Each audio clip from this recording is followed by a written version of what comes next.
bilang itu, siapapun dia, kalau kau nggak taat konstitusi jangan tinggal di Indonesia. Ribut-ribut gini kan kampungan itu. Yang kampungan itu bilang kampungan itu yang kampungan. Positifnya tapi nggak usah bilang kampungan. Yang bilang kampungan itu yang kampungan. Kalau saya lebih, mohon maaf nih Pak Jenderal ya, saya lebih sadis lagi dari Pak Luhut nih Pak. Ini konyol dan tidak berguna dan tidak bermutu. Jangan ngomong sembarangan. Ini konyol, ini kampungan. Alah, nggak usah, coba lah kita punya etika kan. Kalau nggak bisa ngomong, maka saya jangan jaga mulutmu. Kembali lagi bapak-bapak juga kan pendukungnya Pak Anies Baswedan.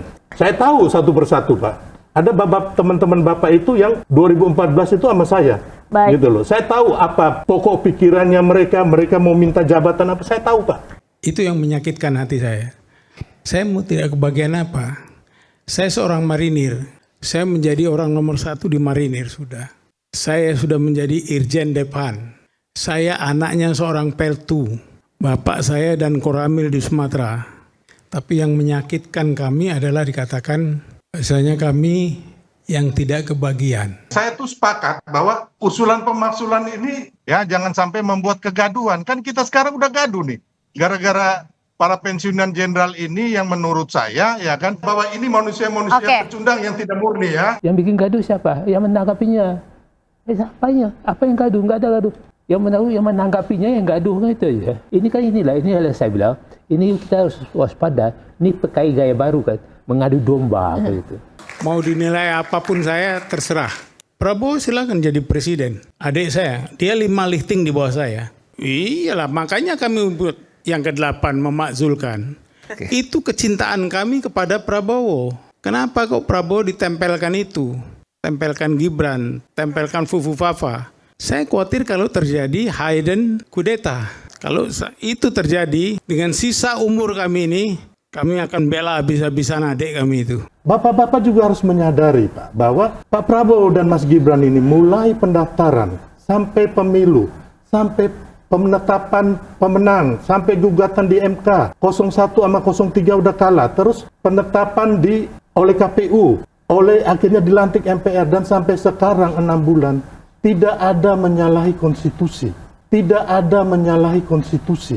Saya ingin mengatakan walaupun sah, tapi secara substansi demokrasi, majunya Gibran itu bermasalah dalam konteks etika demokrasi. Sehingga kemudian ketika keberlanjutan diartikan sebagai harus menitipkan anaknya mantan presiden, yang terjadi adalah situasi sekarang. Mau buka-bukaan kita nggak perlu lah. Tanya sama orang ahlinya lah. Prof. Mahfud bilang, tanya bagaimana itu dan pemilihan kemarin nih. Bagaimana permainan dalam ini MK?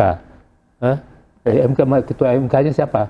Jadi kalau yang kemarin yang dibentuk Forum Purnawirawan itu mayoritas saya tekankan adalah teman para purnawirawan yang kalah Pilpres kemarin, karena mayoritas itu pendukungnya Anies Baswedan ya. Kita lihat mulai dari Tiasno Sudarto, Pak Sutiasto, Farul Rosi, terus kemarin juga Pak Sunarko dan juga Soeharto, itu adalah orang-orang yang berdemo tanggal 19 Maret 2024 di KPU karena mereka tidak menyetujui menyetujui kemenangan Prabowo Gibran. Jadi mereka demo ke KPU 19 Maret 2024 itu karena mereka berkata bahwa ada kecurangan di situ. Jadi ini tidak murni. Kepada bangsa saya bahwa ini manusia-manusia pecundang yang tidak murni ya. Jadi bukan mereka mau memperbaiki bangsa, malahan mereka mengadu domba bangsa. Saya ingin mengomentari apa yang disebutkan oleh Bang Silverster tadi ya. Menurut saya nggak tepat lah, janganlah kemudian usulan-usulan seperti ini itu dilihatnya dengan logika argumentum ad hominem. Bahwa siapa yang berbicara lalu punya kepentingan nggak usah didengerin, nggak bisa. Semua orang mau kalah pemilu, mau menang pemilu, punya hak yang sama untuk memberikan usulan. Yang perlu dilihat adalah argumentasinya, apakah konstitusional atau tidak. Jadi jangan kemudian menggunakan logika Bung Silverster. Kalau logika Bung Silverster dipakai, semua pendukungnya Ganjar sama Anies nggak boleh ngasih usulan apapun. Itu menurut saya juga logika yang salah. Tetapi saya ingin mengatakan bahwa alasan yang dikemukakan oleh forum yang mengusulkan poin ke-8 Gibran dimaksulkan, itu nggak tepat kalau menggunakan argumentasi masa lalu. Saya ingin mengatakan walaupun sah, tapi secara substansi demokrasi, majunya Gibran itu bermasalah dalam konteks etika demokrasi. Sehingga kemudian ketika keberlanjutan diartikan sebagai harus menitipkan anaknya mantan presiden, yang terjadi adalah situasi sekarang. Ada ketakutan dari pendukung Prabowo atau masyarakat, diatur-atur nggak nih sama presiden sebelum? Ada nggak cawe-cawe dari presiden sebelum? Artinya masih ada kegelisahan mungkin di sini. Prabowo. Kegelisahan apa? Udahlah, udah kalah pilpres, ya udah nanti bertarung lagi di 2029. Nah, gampang. Itu tapi kalau itu menurut saya nggak tepat. Bang Sylvester, Anda jangan gini. Enggak. Anda kan orang pendukung Ganjar, saya tahu itu. Anda jangan menggunakan logika argumen. Anda kalau seperti ini siapapun yang kalah Anda anggap tidak punya hak untuk bersuara. Logika Anda rusak, tau nggak, Sylvester? Bisa loh. Anda ngerti nggak? Logika Anda rusak. Anda uji argumentasi dari Forum Purnawirawan itu. Jangan lihat latar belakangnya. Bukan. Poinnya ada nggak sekarang? Itu ada bermanfaatnya buat bangsa. Masa yang boleh bersuara cuma 58% dari suara pendukung Prabowo Gibran? Inilah logika yang membuat kegelisahan. Kalau besok ribut-ribut, Anda mau tanggung jawab. Bukan tentang itu. Anda jangan menggunakan logika argumentum ad hominem, bahwa ada yang punya hak lebih untuk bersuara karena menang pilpres. Kita punya kesamaan dalam menolak argumentasi tersebut. Pemakzulan ini salah karena tidak cukup argumentasi, tidak cukup fakta secara konstitusional. Kita sepakat tentang poin itu. Nanti dulu, kita sepakat tentang poin itu, tapi jangan batasi hak siapapun termasuk para purnawirawan ini hanya karena mereka dianggap kalah pilpres. Itu saya tolak. Ya, saya hargain itu. Kalau beliau ini kan juga timnya Ganjar, saya tahu pasti dia akan. Udah nggak nyambung lagi. Di sini kita undang Mas Toto sebagai pengamat, Bang Sylvester. Dengan Anda berbeda, ya. Saya melihat sesuatu dalam kerangka untuk membangun bangsa. Ya kan, kalau Anda kan nggak nyambung. Ya. Itu juga. Tadi juga sudah disuarakan oleh Mas Toto bahwa Bang.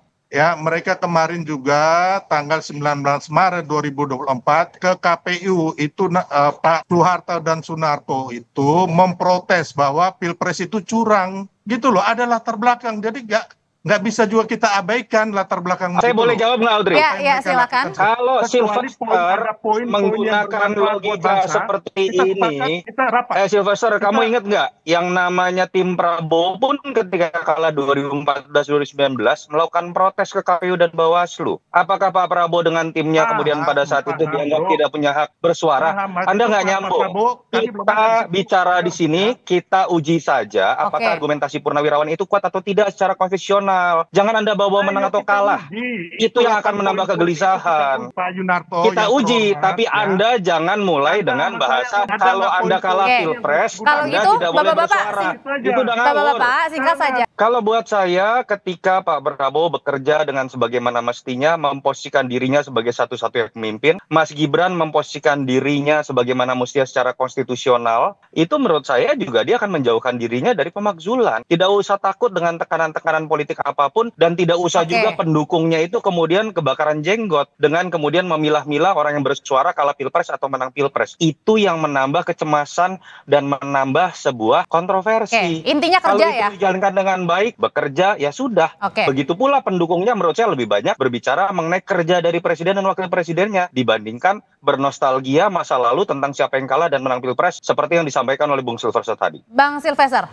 Ya, jadi Mas Yunarto, jadi gini, saya pun menghargai gitu, mau kita duduk bersama, tapi poinnya dari 8 poin ini apa gitu loh. Ya bagaimana mau duduk bersama kalau kemudian orang baru berkomentar lalu dikatakan kalah pemilu. Itu menurut saya yang seharusnya kita lepaskan. Uji argumentasinya, mau dia senior, mau dia militer atau sipil, kalau argumentasinya tidak kuat kita duduk bersama. Tapi jangan duduk bersama dengan sudah menempatkan Anda berbeda dengan saya karena Anda kalah dengan pilpres. Saya meyakini sekali Pak Prabowo tidak punya pemikiran seperti itu. Karena Pak Prabowo bahkan mendatangi orang yang kalah pilpres. Pak Prabowo berusaha untuk merangkul. Berbeda dengan para pendukungnya, sebagian pendukungnya, seperti yang juga tadi disampaikan dalam argumentasi Bang Sylvester.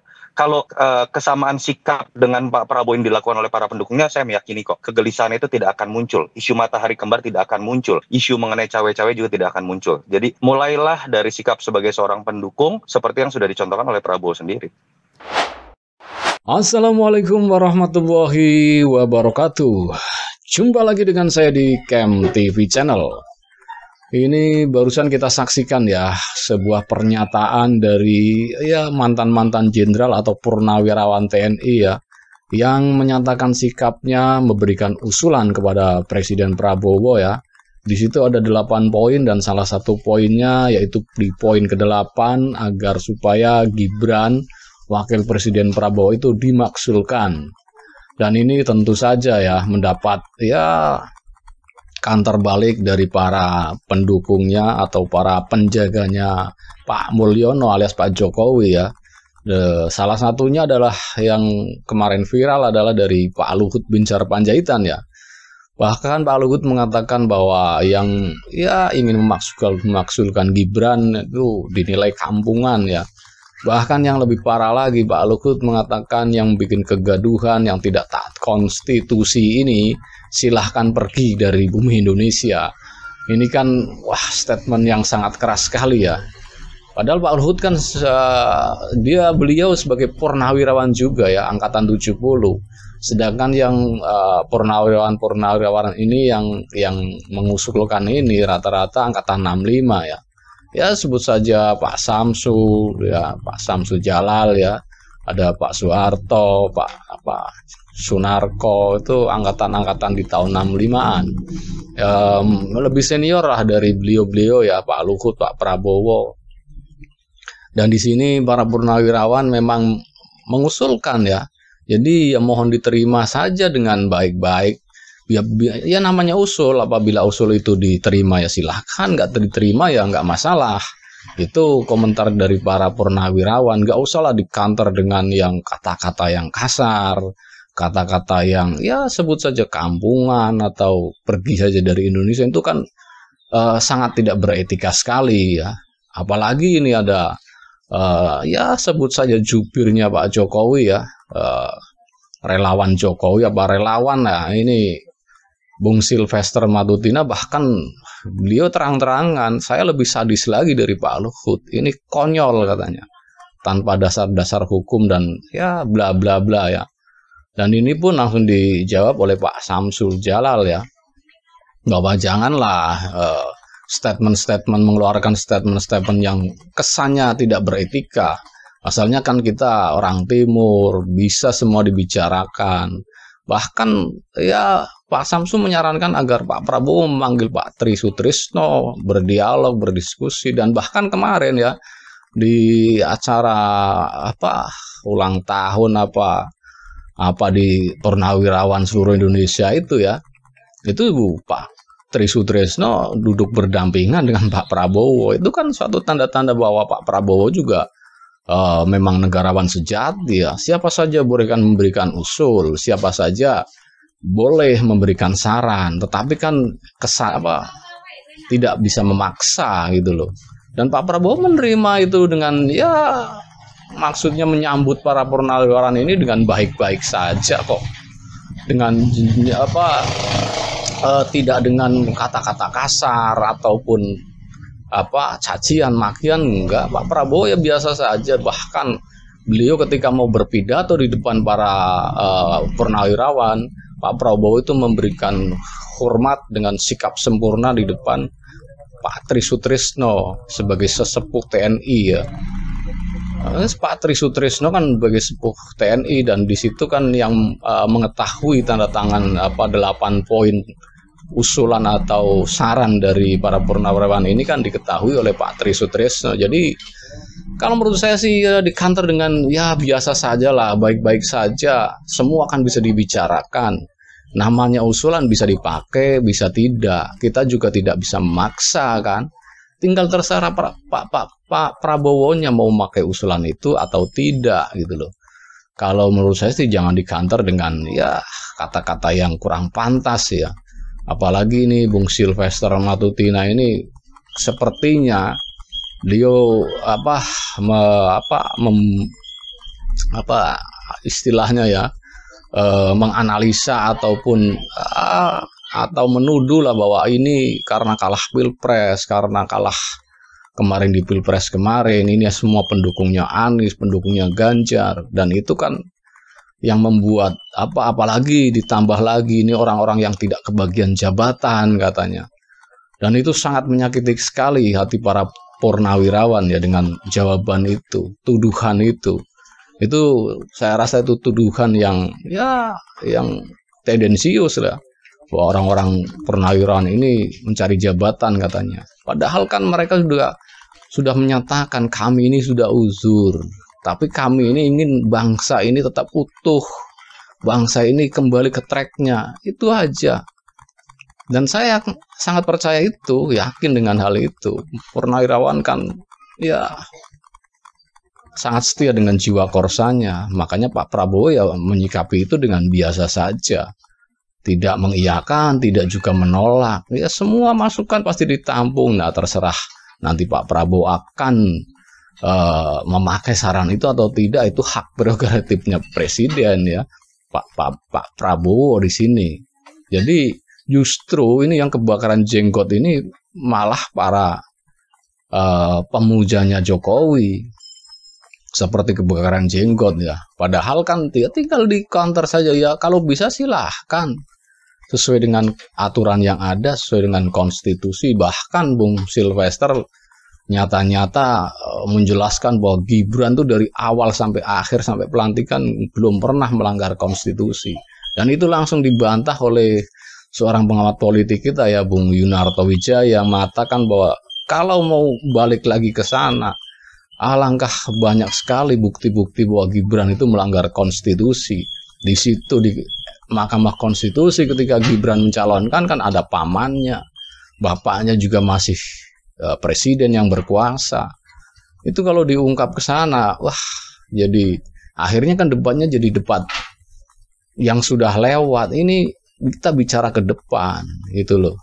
Tugas dan fungsinya Wapres ini untuk menghadapi gonjang-ganjing di dunia ini, bahkan banyak sekali ada konflik internasional. Kira-kira mampu nggak gitu loh? Yang dikhawatirkan para purnawirawan kan itu, gitu loh. Yang harusnya bisa menjaga Prabowo justru nanti malah membuat beban ataupun membebani Prabowo sebagai presiden, iya kan?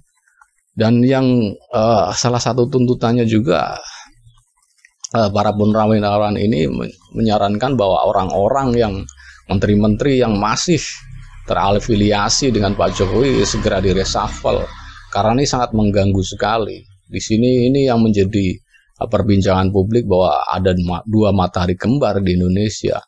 Dan itu ya masyarakat bisa menilai sendiri tanpa harus menuduh apa segala macam.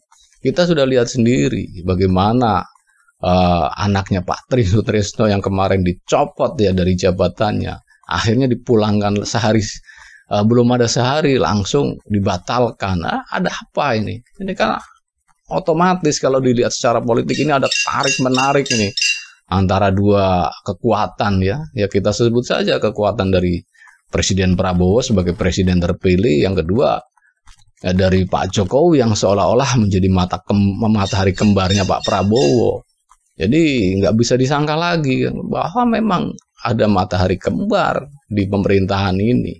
Sesuai dengan prediksi Pak SBY, matahari satu aja udah panasnya luar biasa, apalagi dua matahari. Tidak ada kehidupan di Indonesia kalau ada dua matahari. Kacau semua tatanan, kacau semua aturan. Apalagi matahari ini kata Bung Rocky, kalau satu matahari keluar dari Tidar ya, dari lembah Tidar, yang satu muncul dari gorong-gorong, ini kan sangat satir sekali. Dan ini sangat viral. Coba bayangin, ada dua matahari kembar, satu dari lembah Tidar. Kita tahu lembah Tidar itu kawah candra di mukanya para jenderal-jenderal ataupun perwira tinggi di TNI, Polri ya. Yang satu keluar dari gorong-gorong, yang kan nggak match sekali. Yang seolah-olah ingin mengalahkan matahari yang memang keluar dari lembah Tidar, yang kawah candra di mukanya para petinggi di negeri ini, terutama petinggi Angkatan Bersenjata Republik Indonesia atau Tentara Nasional Indonesia atau NI ya. Dan ya kita bisa simak lanjutannya seperti apa. Dan semua pakar politik, semua pengamat politik juga sudah menilai bahwa bisa-bisa saja asal ada kemauan dari Pak Prabowo, Gibran dimaksulkan. Tetapi kan tentu prosesnya begitu panjang. Ya tinggal dikanter dengan yang bijak, yang santun. Ngapain mesti menuduh yang enggak gitu loh. Jadi kan seolah-olah kebakaran jenggot sendiri gitu loh. Dan bagi Anda yang menonton video ini, kalau Anda ingin berkomentar soal masalah ini, silahkan tulis komentar Anda di kolom komentar yang tersedia. Dan bagi Anda yang belum subscribe, supaya subscribe, supaya dapat bonus tontonan video terbaru setiap harinya dari Kem TV Channel. Wassalamualaikum warahmatullahi wabarakatuh. Salam waras.